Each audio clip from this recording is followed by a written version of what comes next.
stroke of midnight hour when the world slept, India woke to life and freedom. 600 miles away in Delhi, Independence Day was also a day of rejoicing.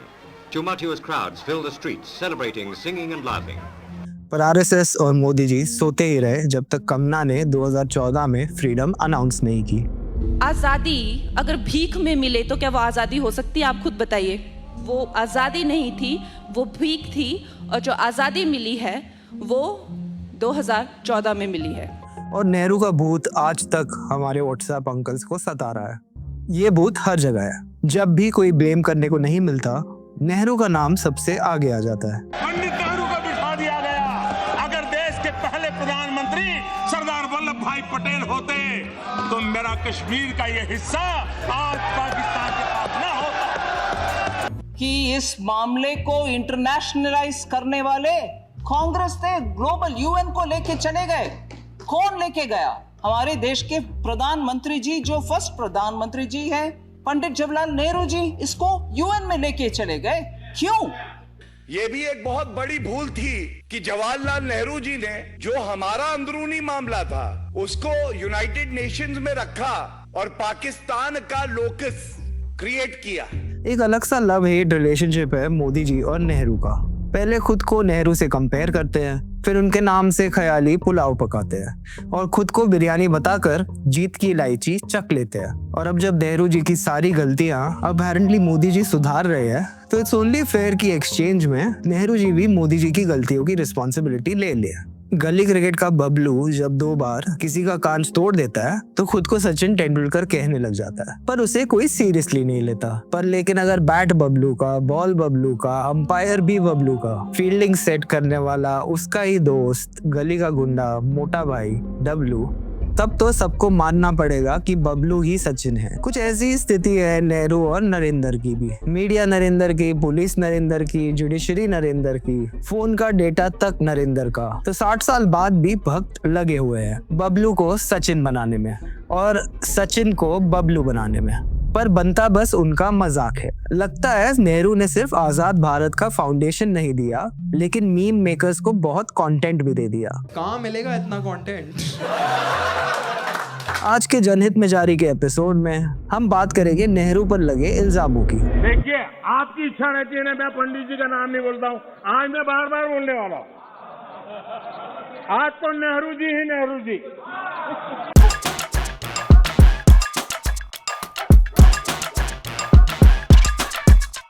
List लंबी है, बल्कि एक पूरी किताब है। 97 blunders of Nehru. अरे रुकिए, मोदी जी ने फिर एक बार स्पीच दी थी, अब वो ब्लंडर्स 100 हो गया।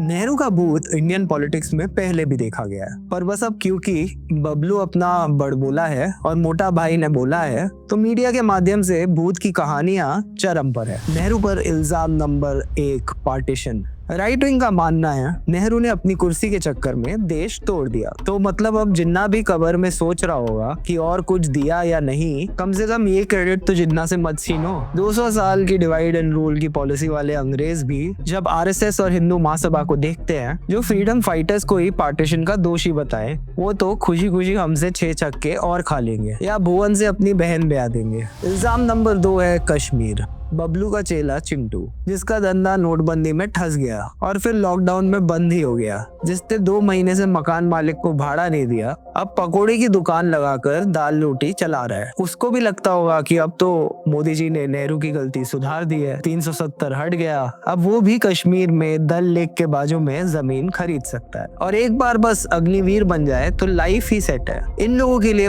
कश्मीर बस एक जमीन का टुकड़ा है, लोगों की बस्ती नहीं। खैर, कश्मीर को लेके भक्त अंकल्स का सबसे बड़ा इल्जाम, नेहरू ने कश्मीर के मुद्दे को पनपने दिया, यूनाइटेड नेशंस चले गए, इंटरनेशनल डिस्प्यूट बना दिया। एबीवीपी के लंगूर एक नारा लगाते हैं, जहां हुए बलिदान मुखर्जी वो कश्मीर हमारा है। अब आप सोचेंगे ये बलिदान मुखर्जी कौन है? राइट विंग इकोसिस्टम के बड़े लीडर श्यामा प्रसाद मुखर्जी। ताज्जुब की बात है कि जिस कैबिनेट में कश्मीर के मुद्दे को यूएन ले जाने की मंजूरी दी उसमें हमारे बलिदान मुखर्जी मौजूद थे और इसका समर्थन भी किया। दूसरी बात जो ये लोग कहते हैं कि सरदार पटेल अगर होते तो ऐसा कभी नहीं होता। सच तो ये है कि वो हैदराबाद और जूनागढ़ में ज्यादा इंटरेस्टेड थे। सच तो ये है कि आर्टिकल 370 की ड्राफ्टिंग ही खुद सरदार पटेल ने की थी। नेहरू तो वहां थे भी नहीं। पर ये सारे डिटेल्स व्हाट्सएप यूनिवर्सिटी के सिलेबस से बाहर है। तरस आता है इन गधों पर। जब आजादी की लड़ाई चल रही थी तब इन्होंने कह दिया आजादी हमारी प्रायोरिटी नहीं है, क्योंकि प्रायोरिटी तो पेंशन थी। 31 अक्टूबर को मेरे मामा कह रहे थे बीजेपी सरदार पटेल का बर्थडे मना रही है। इंदिरा गांधी की भी डेथ एनिवर्सरी है आज, पर वो तो कांग्रेस की नेता थी, उनका वही देखे। तब मैंने पूछ लिया कि सरदार पटेल कौन सी पार्टी के नेता थे।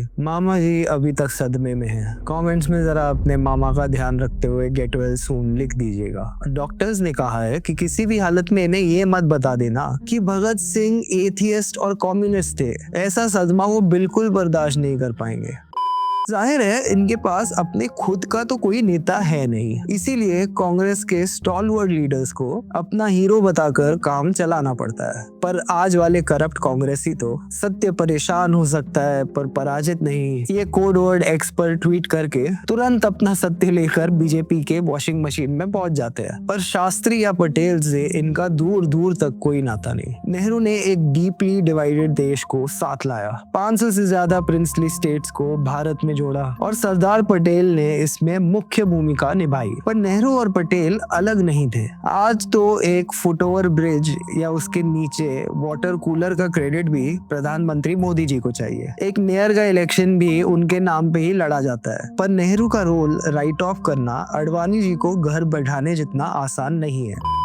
नेहरू ने हमेशा देश को जोड़ने का काम किया। आजादी के वक्त अलग अलग भाषाओं पर बहस गर्म थी। ये इशू आज जितना इमोशनल है तब इससे कहीं ज्यादा था। हर कोई इस नए देश में अपनी एक पहचान ढूंढ रहा था। नेहरू ने सबका सम्मान करते हुए बिना कोई एक लैंग्वेज इम्पोज किए लैंग्वेज बेस्ड स्टेट्स बनाए और यूनिटी इन डाइवर्सिटी की मिसाल कायम की। अब आते हैं तीसरे इल्जाम पर। नेहरू नहीं होते तो इकोनॉमी आसमान छू रही होती। नेहरू ने लाइसेंस राज बना दिया।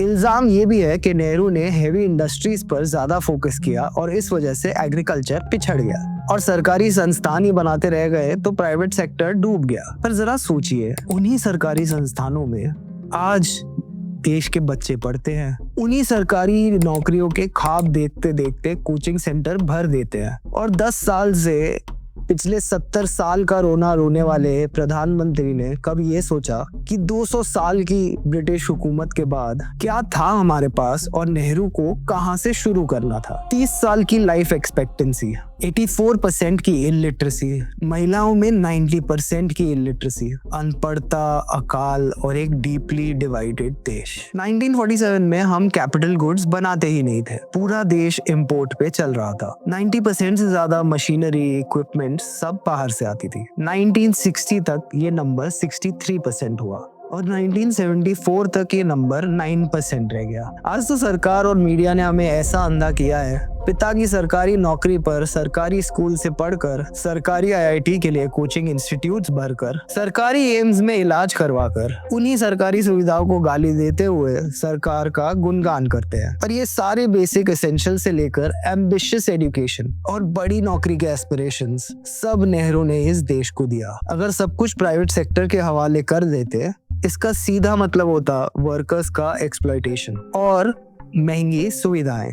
पब्लिक सेक्टर देश के लिए एक स्टैंडर्ड सेट करता है और उसी के कंपैरिजन में प्राइवेट सेक्टर बेटर परफॉर्म करता है। पर अगर सरकारी सेक्टर का कोई स्टैंडर्ड ही ना रहे तो एक आम आदमी की प्राइवेट सेक्टर के सामने क्या हैसियत रहेगी। अंग्रेजों की तरह हमारे पास कोई कॉलोनीज नहीं थी। ब्रिटेन के इंडस्ट्रियलाइजेशन का 85% इन्वेस्टमेंट उसके कॉलोनीज से आया था। तो सवाल ये था कि हम इंडस्ट्रियलाइज करें कैसे। यहाँ श्रीलंका, बांग्लादेश और नेपाल जैसे देशों को कॉलोनाइज कर ले। लेकिन हमने एक नया मॉडल दिया, जमींदारी खत्म की, जिसने सदियों तक किसानों की कमर तोड़ रखी थी। आजादी के बाद के पहले 21 सालों में खेती बाड़ी में इतना काम हुआ जितना उसके पहले 200 सालों में मिलकर भी नहीं हुआ था। 50s और 60s के दौर में ट्रेड यूनियन मूवमेंट अपने पीक पर था।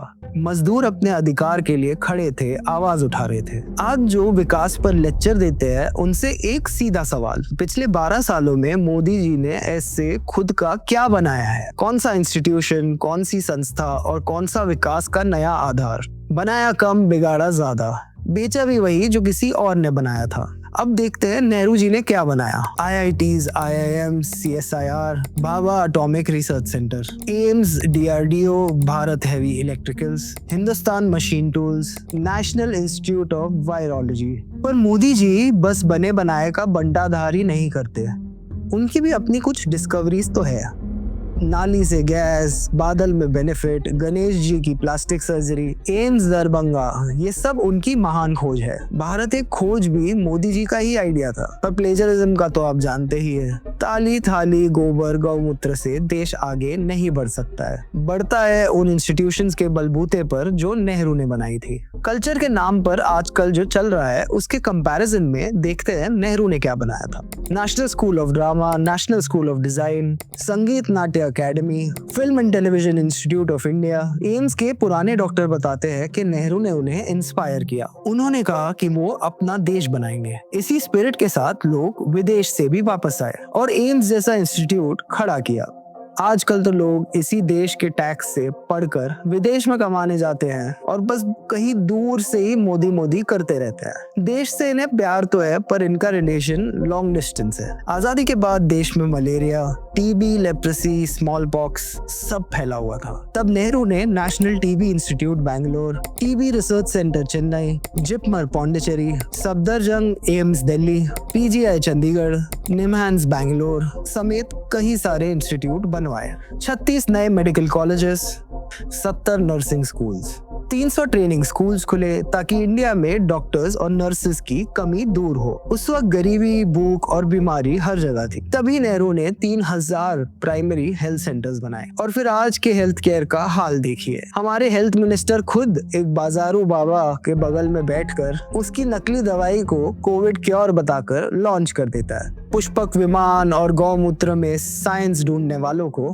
पढ़ना चाहिए कि होमी बाबा ने नेहरू के बारे में क्या कहा था। अलबत्ता नेहरू खुद साइंटिस्ट नहीं थे, पर उनकी पर्सनालिटी में एक वैज्ञानिक व्यक्ति के सारे गुण मौजूद थे। लगातार सीखते और सिखाते रहने की भूख, all made him a real man of science. ये होमी बाबा के शब्द थे। आज तो विश्व गुरु पहले ही सब चीजों के एक्सपर्ट है, इन्हें कोई क्या सिखाएगा। स्टंटबाजी के चक्कर में इकोनॉमी की कमर तोड़ दी जाती है। पर नेहरू के समय में एक प्लानिंग कमीशन था। 1950 में बना ये कमीशन नेहरू के साइंटिफिक टेम्पर और सोशलिस्ट विजन का प्रैक्टिकल रूप था, जहां से देश के लिए 5 ईयर प्लान्स बनाए गए ताकि रिसोर्सेस का सही इस्तेमाल हो और हर सेक्टर में विकास हो, खेती, उद्योग, शिक्षा या स्वास्थ्य। इसने देश को एक डायरेक्शन और स्ट्रक्चर दिया। उस दौर में जब सब कुछ नया बन रहा था, प्लानिंग कमीशन ने इंडिया को रैंडम डिसीजंस जैसे नोटबंदी या लॉकडाउन से बचाया और एक कोऑर्डिनेटेड नेशनल स्ट्रेटजी दी। आज नाम नरेंद्र मोदी ने वही कमीशन को नीति आयोग बना दिया है। नेहरू का विजन सिर्फ पॉलिटिकल और इकोनॉमिक नेशन बिल्डिंग तक सीमित नहीं था,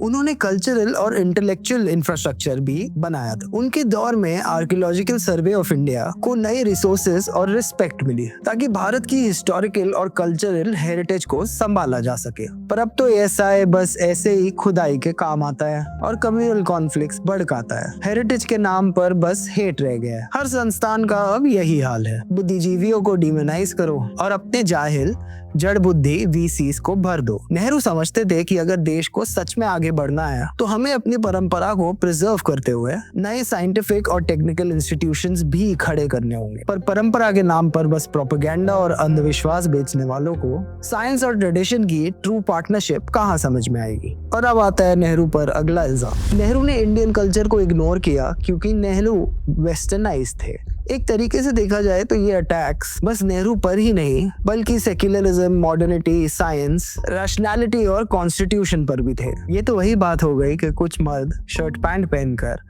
कल्चर के नाम पे औरतों को साड़ी पहनाना चाहते हैं। ऐसे लोगों से हम क्या ही सीखे। द धर्मा डिस्पैच एक हिंदुत्व ऑनलाइन प्लेटफॉर्म की बातें सुने। इनके हिसाब से धर्म के कोड पर टिकी व्यवस्था को नेहरू ने लॉ एंड ऑर्डर के ड्रामे से गंदा कर दिया। पहले जो इश्यूज गांव के बुजुर्ग और बिरादरी सुलझा लेते थे, अब सब कोर्ट जाने लगा और बहुत मामले बढ़ गए। बेसिकली इन्हें सिर्फ खाप पंचायत वाला सेटअप ही चाहिए। जरा सोचिए, इनकी बिरादरी का वो बुजुर्ग कौन होगा? एक खास जाति से होगा, मर्द होगा और उसकी कॉन्स्टिट्यूशन होगी मनुस्मृति। आज के व्हाट्सएप ग्रुप के जो अंकल एडमंस है, उनके जैसा ही। यही है इनका गुस्सा नेहरू और बाबा साहेब अम्बेडकर जैसे महान लोगों पर। क्यों इन लोग ने ये देश की कल्पना एक सेक्युलर डेमोक्रेसी के रूप में की? घूम फिर के इनको एक हिंदू इंडिया चाहिए था, मिरर इमेज ऑफ अ मुस्लिम पाकिस्तान। जब वेस्टर्न कंट्रीज अपने आप को एक जैसे लोगों और एक जैसे विचारों, एक जैसे रंगों और एक जैसी भाषाओं का समुदाय समझते थे, उस दौर में एक ऐसे डाइवर्स आइडिया ऑफ इंडिया को सोचना ही एक हिम्मत की बात थी।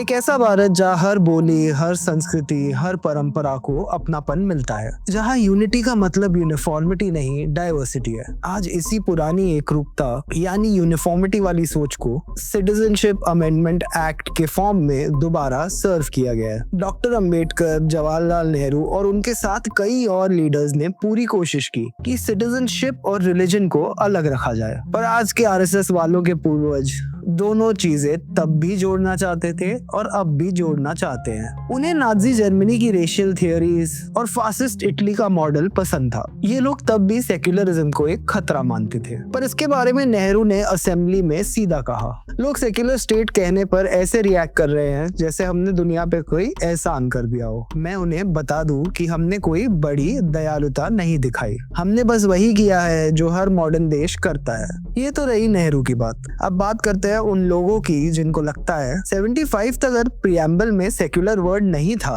तो मतलब देश तो हिंदू राष्ट्र है। ऐसे लोग अगर बाबा साहेब और नेहरू के सेक्युलरिज्म के सपोर्ट में भाषण सुन ले तो मामा जी के बगल के कई सारे बेड भर जाएंगे। भक्तों की फैमिली से रिक्वेस्ट है, इन्हें कभी article 14 to 18 right to equality और आर्टिकल 25 to 28 में right to freedom of religion का सब्जेक्ट कभी ना पढ़ने दे, वरना ये खुद सब्जेक्ट बन जाएंगे और कुछ महसूस नहीं कर पाएंगे। नेहरू इंडियन नहीं थे, is just a code for Nehru Hindu India नहीं चाहते थे। नेहरू एक सेक्युलर इंडिया चाहते थे। डॉक्टर अंबेडकर ने भी यही कहा, if Hindu Raj becomes a fact it will no doubt be the greatest calamity for this country. Hindu Raj must be prevented at any cost. Reservation से तो राइट विंग इकोसिस्टम को हमेशा से ही दिक्कत है। जो लोग मनुस्मृति के मुताबिक दलितों को पानी के कुएं का एक्सेस भी नहीं देना चाहते, वो शिक्षा और पब्लिक सेक्टर में उनकी हिस्सेदारी कैसे बर्दाश्त करें? जाहिर है इन लोगों को इक्वालिटी एक बैड वेस्टर्न आइडिया ही लगेगा, इसीलिए अब एक नई तरकीब अपनाई है। सब कुछ बेचकर प्राइवेटाइज कर दो, ना रहेगा पब्लिक सेक्टर और ना बचेगा रिजर्वेशन। आप किसी भी बीजेपी सपोर्टर से बात करिए, यही लाइन ऑफ आर्ग्यूमेंट है। वो इतने नफरती हो चुके हैं कि पिछड़े वर्ग को हिस्सेदारी ना मिले, इसीलिए उन्हें अपने बच्चों की शिक्षा और नौकरी की सुरक्षा की सारी कुर्बानी कबूल है। पर ये नफरती सोच सिर्फ मुस्लिम और दलित तक तो नहीं रह जाती, इन्हें महिलाएं भी कहाँ पसंद है। जहाँ बेहद विकसित वेस्टर्न कंट्रीज में भी वोटिंग राइट्स औरतों को बहुत बाद में दिए जाते थे, देश के आजाद होते ही नेहरू के लीडरशिप में सबको वोटिंग राइट्स मिले। नेहरू और अंबेडकर ने मिलकर हिंदू कोड बिल को भी हकीकत में लाया, जिससे भारतीय समाज खासकर हिंदू महिलाओं को अपने अधिकार मिले। पहली बार हिंदू महिलाओं को प्रॉपर्टी में अधिकार,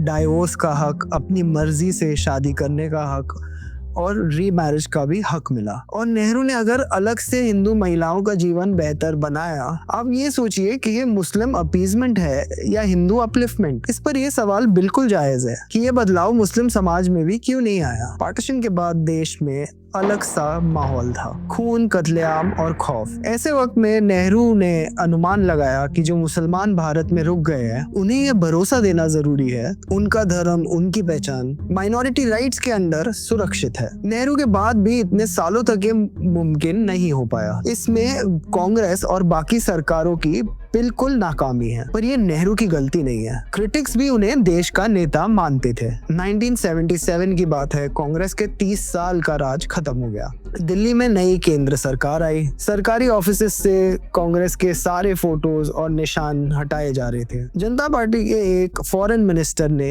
ये नोटिस किया कि नेहरू की एक फोटो दीवार से हटा दी गई है। उन्होंने कहा कि इसको वापस लगाया जाए। ये मिनिस्टर थे नेहरू के फियर्स क्रिटिक अटल बिहारी वाजपेयी। नेहरू के मृत्यु के बाद भी अटल बिहारी वाजपेयी ने पार्लियामेंट में गहरा शोक व्यक्त किया। उनका भाषण सुनने लायक है। एक सपना था जो अधूरा रह गया, एक गीत था जो गूंगा हो गया। सपना था एक ऐसे संसार का जो भय और भूख रहित होगा। गीत था एक ऐसे महाकाव्य का जिसमें गीता की गूंज गुलाब की गंध थी। भारत माता का सबसे लाडला राजकुमार खो गया, दलितों का सहारा छूट गया, जन जन की आंखों का तारा टूट गया। वो शांति के पुजारी थे किंतु क्रांति के अग्रदूत। दुर्भाग्य है कि इस उदारता को दुर्बलता समझा गया। ये बात तो सुनने में ऐसा लग रहा है कि अटल बिहारी वाजपेयी आज के नालायक नेताओं से ही कह रहे हैं। ये बातें उस व्यक्ति ने की जिसने सारी जिंदगी नेहरू का विरोध किया। ऐसे सम्मान के कई कारण थे, जैसे नेहरू की फॉरेन पॉलिसी। वो लॉन्गेस्ट सर्विंग फॉरेन मिनिस्टर रहे जिन्होंने ये जिम्मा 17 सालों तक संभाला। एक आज के फॉरेन मिनिस्टर है जो बस जनता को अपने लेजर आइज के लपटों में लपेट रहे हैं। कहाँ दुलांड भाई की चाबी पर चलते विश्वगुरु और कहाँ नेहरू का स्टेट्समैनशिप। गोवा की आजादी का ही एक एग्जाम्पल लीजिए। जब 1947 में भारत आजाद हुआ तब भी गोवा पर पोर्चुगीज का कब्जा था। उन्होंने यूनाइटेड नेशंस और इंटरनेशनल डिप्लोमेसी के जरिए पोर्चुगीज पे प्रेशर बनाया। जब उनके सारे पीसफुल एफर्ट्स फेल हो गए तब भारत ने 1961 में ऑपरेशन विजय किया और इंडियन आर्मी ने गोवा, दमन और दीव को आजाद कराया। एक बैलेंस अप्रोच, पहले बात फिर मुलाकात, फिर जरूरत पड़ने पर मुक्का और लात। जब दुनिया दो खेमों में बटी जा रही थी, ऐसे वक्त में नेहरू ने अफ्रो एशियन सॉलिडारिटी का सपना देखा और इंपीरियलिज्म के खिलाफ इतना मजबूत और मॉरलिस्टिक स्टैंड लेना नेहरू को और इंडिया को एक अलग मकाम देता है। उन्होंने स्विस क्राइसिस के दौरान ब्रिटिश और फ्रेंच इंटरवेंशन के खिलाफ खुलकर स्टैंड लिया। ये दिखाता है कि भारत सिर्फ स्ट्रेटेजिक नहीं बल्कि मॉरल ग्राउंड्स पर भी मजबूती से खड़ा था। आज हम तालिबान से हाथ मिलाते हैं, इजराइल पर अब्सटेन कर जाते हैं, फिर भी बबलू को नेहरू बनना है। जब दुनिया कोल्ड वॉर के दो कैंप्स में बटी जा रही थी, अमेरिका या रशिया, तब नेहरू ने कहा कि हम अपने देश की अपनी सोच पर चलेंगे, किसी के पीछे नहीं। इससे जन्म होता है नॉन अलाइन मूवमेंट का, जिसमें इंडिया एक मॉरल और पॉलिटिकल लीडर बन गया। नॉन अलाइनमेंट का भी विरोध हुआ, इंटरेस्टिंगली उन्हीं लोगों द्वारा जो नेहरू को विदेशी बता रहे थे। वो चाहते थे कि नेहरू किसी एक विदेशी ताकत के साथ चले। कोल्ड वॉर के दौरान नेहरू के नॉन अलाइनमेंट की ब्रिलियंस तब समझ आती है जब हम उसे पाकिस्तान के एग्जाम्पल के साथ कंपेयर करते हैं। पाकिस्तान ने उस वक्त अमेरिका के साथ हाथ मिलाया, CENTO और SEATO जैसे मिलिट्री पैक्स ज्वाइन किए, जिससे उन्हें शॉर्ट टर्म फायदा तो मिला पर इसके लॉन्ग टर्म नतीजे तबाह कर देने वाले थे। इसी पॉलिसी ने पाकिस्तान को एक मिलिट्री डोमिनेटेड स्टेट बना दिया जहां डेमोक्रेसी कभी मजबूत हो ही नहीं पाई। दूसरी तरफ नेहरू का बैलेंस अप्रोच, जिससे इंडिया को स्ट्रेटेजिक इंडिपेंडेंस मिली और साथ ही डेमोक्रेसी और सॉवरेनिटी मेंटेन रही। और आज हम ट्रम्प के सामने नतमस्तक हैं। दोलांड भाई हमारी फॉरेन पॉलिसी चलाने का दावा कर रहे हैं और उनके परम मित्र उन्हें झूठा भी नहीं कह पा रहे। देशवासी पहले इनके लिए यज्ञ हवन करते थे और देश के नेता इलेक्शन कैंपेन में इन्हें जितवाने जाते थे, और आज ट्रम्प के टैरिफ के सामने सब हेल्पलेस दिख रहे हैं। कहाँ है लेजर आइज और कहाँ है बेयर हग डिप्लोमेसी। ट्रम्प से ना लड़ पाओ तो चाइना चले जाओ, वहां मुसीबत पड़ी तो फिर अंकल सैम। ये इधर चला मैं उधर चला वाली फॉरेन पॉलिसी बस फॉरेन ट्रिप्स और अडानी के लिए डील्स तक सीमित है। खुद शी जिनपिंग के साथ झूला डिप्लोमेसी और चाइनीज अग्रेशन पर चुप्पी रखने वाले PM के फॉलोअर्स आज नेहरू की फॉरेन और चाइना पॉलिसी को क्रिटिक करते हैं। क्रिटिसिज्म तो बिल्कुल करना चाहिए, हम भी करते हैं क्योंकि ना हम अंधभक्त हैं ना नेहरू नॉन बायोलॉजिकल। लेकिन नेहरू का जो आइडियलिज्म था, स्पेशली एशियन यूनिटी और लीडरशिप पर उनका सपना, वो हवा में नहीं था। ये फैसला मजबूत मॉरल्स पर खड़ा था और आज भी ये सिद्धांत टेस्ट ऑफ टाइम पास करते हैं। हाँ, ये बात सही है कि 1962 के चाइनीज अग्रेशन का अंदाजा नेहरू ने नहीं लगाया। ये उनकी बहुत बड़ी चूक थी, एक ऐसा झटका जिससे वो शायद कभी नहीं उभर पाए। क्या हम इस असफलता को नकार सकते हैं? नहीं। गांधी ने नेहरू को काफी बैक किया, पर कई मौकों पर नेहरू को क्रिटिसाइज भी किया। जब नेहरू ने 1930 में कांग्रेस के अंदर पूर्ण स्वराज का प्रस्ताव रखा, तब गांधी जी ने उसे जल्दबाजी, बेवकूफी और बचकाना बताया।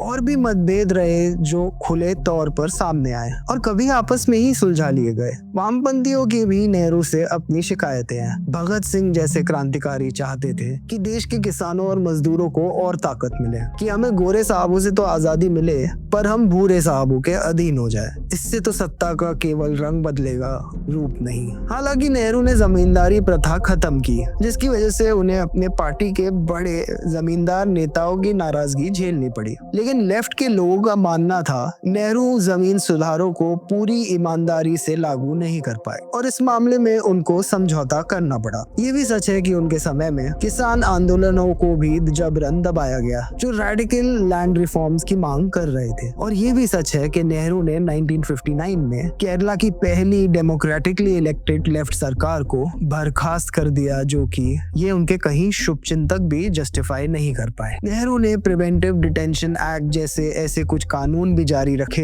जो अंग्रेजों के समय डिसेंट दबाने के काम आते थे। ये सारी बातें हमारे चाचा नेहरू के गुलाब में कांटे की तरह चुभती है, पर ये बातें छुपाने की नहीं, समझने की है। समझना यह है कि नेहरू का आइडिया ऑफ इंडिया बस एक आदमी के मन की बात वाला देश नहीं था। वहाँ हर सोच के लिए जगह थी, अक्सर एक दूसरे से बिल्कुल ऑपोजिट सोच। वो एक जिंदा संस्कृति थी जहाँ विचारों का टकराव होता था, लेकिन उसी टकराव से नए रास्ते निकलते थे। गांधीवादी, समाजवादी, दलित नेताओं की सोच, कम्युनिस्ट विचार, सबके बीच एक कंटिन्यूअस संवाद और समझौता चलता रहता था। भारत का निर्माण एक नेता, एक आवाज या एक विचार से नहीं, बल्कि अनेक सोचों के संगम से हुआ था। बापू हो या डॉक्टर अंबेडकर, नेहरू हो या शहीद आजम, सबकी अलग सोच थी। एक दूसरे के क्रिटिक भी थे, पर कुछ मूल्य और सिद्धांत थे जिस पर कोई कॉम्प्रोमाइज नहीं था। सबका एक ही मकसद था, अंग्रेजों के राज से मुक्ति। ये सब लोग जेल गए, लाठियां खाई, फांसियां झेली, ताकि हम आजाद सांस ले सके। एक और बात जिस पर पूरी क्लैरिटी से, इनमें से कोई भी ऐसा भारत नहीं चाहता था जो तानाशाह या इंटॉलरेंट हो, जहां धर्म के नाम पर किसी को सेकंड क्लास सिटीजन बनाया जाए। ये सपना हमारे संविधान में लिखा गया। वो धर्म के कानून नहीं, समानता के नियम चाहते थे। वो उन सोचों से कोसों दूर थे जिनके पूर्वज हिटलर और मुसोलिनी से प्रभावित थे। आजादी की लड़ाई में जो नल्ले नेता नालायक बने फिर रहे थे, वो ये ना भूले कि नेहरू ने 9 साल जेल में गुजारे, अलग अलग आंदोलनों में लंबी सजाएं काटी और उस वक्त में भी अपने विचारों का साथ नहीं छोड़ा। किताबें लिखते रहे, autobiography, glimpses of world history. ये किताब इंदिरा गांधी को लिखे लेटर्स का कंपाइलेशन और discovery of India. Modi ji ने तो सब पढ़ा ही होगा। नेहरू ने काफी कुछ लिखा,